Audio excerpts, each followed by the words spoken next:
ના જલવંત વિજય બદલ હું વાવની જનતા જનાર્દનનો હૃદયપૂર્વક આભાર વ્યક્ત કરું છું। વાવની જનતાને કોટી કોટી નતમસ્તક પ્રણામ કરું છું, એટલા માટે કે કોંગ્રેસ પાર્ટી અને કોંગ્રેસ પાર્ટીના સહયોગીઓ કે જેની ABCD જેની ટીમો લડતી હતી એ નકારાત્મક રાજનીતિ કરી રહ્યા હતા અને વાવની જનતાને ભ્રમિત કરવા માટે ઘણા બધા એવા વિષયો કે જે આજની સભામાં મારા મુખેથી બોલવું પણ મને યોગ્ય નથી લાગતા એવી ભાષાનો જેને ઉપયોગ કર્યો હતો, આ નકારાત્મક રાજનીતિને વાવની જનતા જનાર્દને જડબાતોડ જવાબ આપ્યો છે। દેશના પ્રધાનમંત્રી અને વિશ્વના નેતા આદરણીય શ્રી નરેન્દ્રભાઈ નેતા જે વિશ્વના નેતા તરીકે આજે સ્થાપિત થયા છે અને એમના નેતૃત્વની અંદર એમને આપણા ગુજરાતની અંદર જે વિકાસની રાજનીતિ શરૂ કરી અને એ રાજનીતિ આજે સમગ્ર દેશમાં ચાલી રહી છે અને મોદી સાહેબની રાજનીતિમાં વાવની જનતાએ વિશ્વાસ મૂક્યો છે। વાવની જનતાને હું અભિનંદન આપું છું।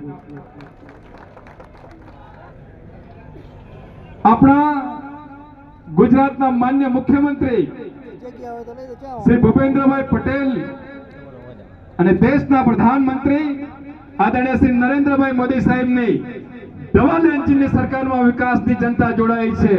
વિકાસની આ જનતામાં જોડાવા બદલ જનતા જનાર્દનનો પુનઃ હું આભાર વ્યક્ત કરું છું।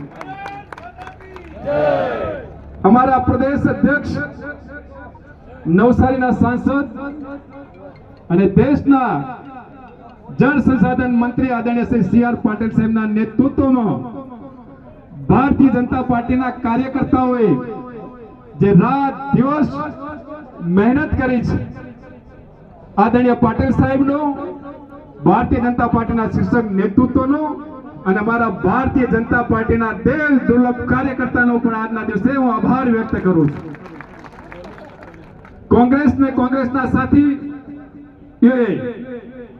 એ પડકારો ફેંક્યા હતા કે પાટીલનો પાવર નહીં ચાલે। મિત્રો, અમારા પાટીલ સાહેબ પ્રદેશ અધ્યક્ષ છે, અમારા સન્માન્ય નેતા છે, એ ક્યારેય પાવર કરતા નથી। પાવર તો અમારા ભારતીય જનતા પાર્ટીના કાર્યકર્તાનો છે, વાવની જનતાનો પાવર છે અને કોંગ્રેસને વાવની જનતાએ ભારતીય જનતા પાર્ટીના કાર્યકર્તાઓએ પાવર વટાડી દીધો છે કે આ પાવર ભારતીય જનતા પાર્ટીના કાર્યકર્તાનો છે, આ પાવર વાવની જનતાનો છે। તમે જનતા જનાર્દનનું અપમાન ના કરો, તમે જનતા જનાર્દનને ભ્રમિત કરી નકારાત્મક રાજનીતિ ન કરો।